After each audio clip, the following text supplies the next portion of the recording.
name is Bokani. I am a multidisciplinary artist. I mostly make paintings, but I also work with code to make computational art and sculpture installations as well.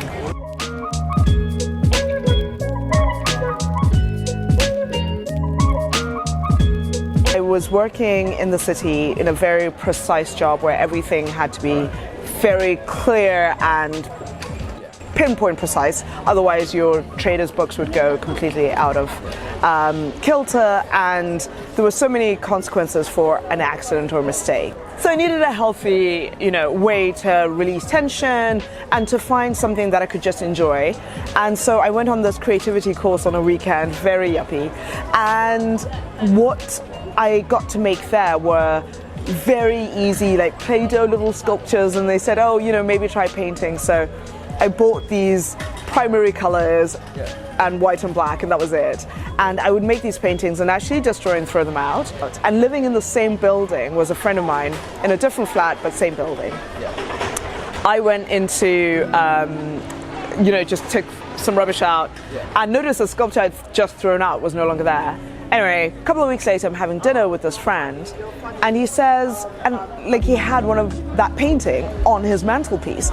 And I was just like, what are you, I didn't know you were into art. I didn't say anything about it being my work.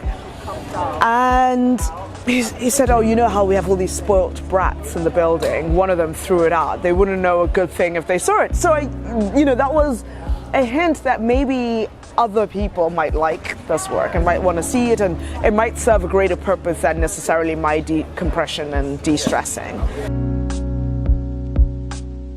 We moved from Zimbabwe to the UK when I was 13, and I was behind on some of the sciences and maths. So I didn't take art classes at school, or music, or Spanish, and I actually used to clean after school because we didn't have very much money, and that was a way of getting some income, and I used to clean the art room.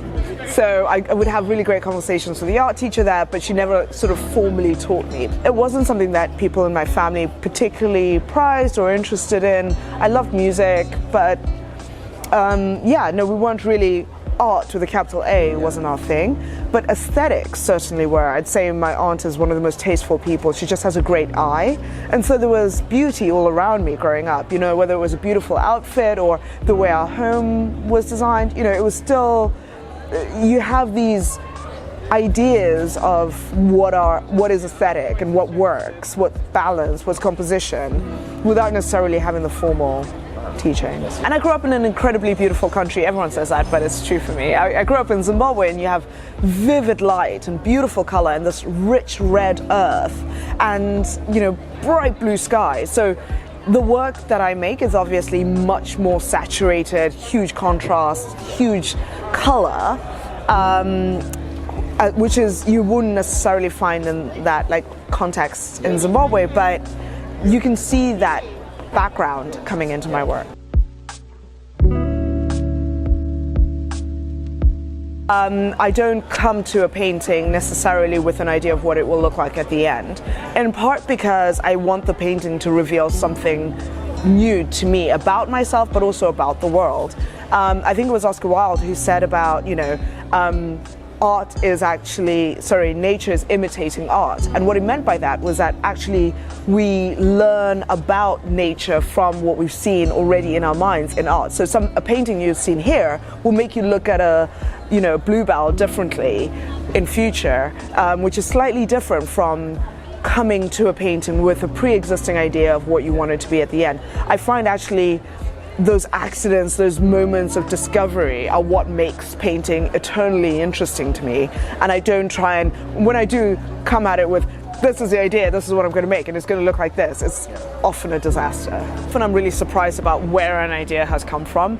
At the moment, obviously, everyone's obsessed with the football, and a crazy idea has come to my mind of, there's this hot pink fuchsia that some of the footballers are wearing on their shoes, and some of the goalies are wearing these mint greens. You'll see that maybe in a year or two in one of my pieces, just because I thought that's an interesting combination. And wherever there's movement, that will always catch my eye, because my paintings retain a sense of movement, a sense of dancing across the canvas, and I really love that. So a mixing of paints as I go, creating that sense of motion, that sense of vivacity, for if that's a real word, aliveness. And what it's really revealed to me is how we can appreciate nature differently, but we're also very much part of it. So there's something very organic, very sensuous about the work that I'm making, because I am part of nature. And even in the pattern making, what I'm trying to say there is something I'm doing here might affect someone in Indonesia, might affect someone in Zimbabwe, where I'm from, because our actions have consequences and we each imprint on each other's lives in different ways. That idea of picking a palette, I think I'm sometimes really surprised about the palettes that I end up using. I always started painting with just blue and white, and I really love the clarity of that. And then I was like, oh, maybe let's discover some warmer colors. Let's see, let's be adventurous. And what was a surprise to me is that even in buying the colors themselves, what I want to do is mix them to create new things on the canvas. So I'm not necessarily mixing pots of colors to create a specific color at the end. I'm starting with, out of the box, laying them on the canvas and then letting the color redevelop, mix with other colors, and then creating a sense of patterns. And again, what it's really taught me and what surprised me about that is I start off with this idea of, okay, I'm going to make a painting in my style.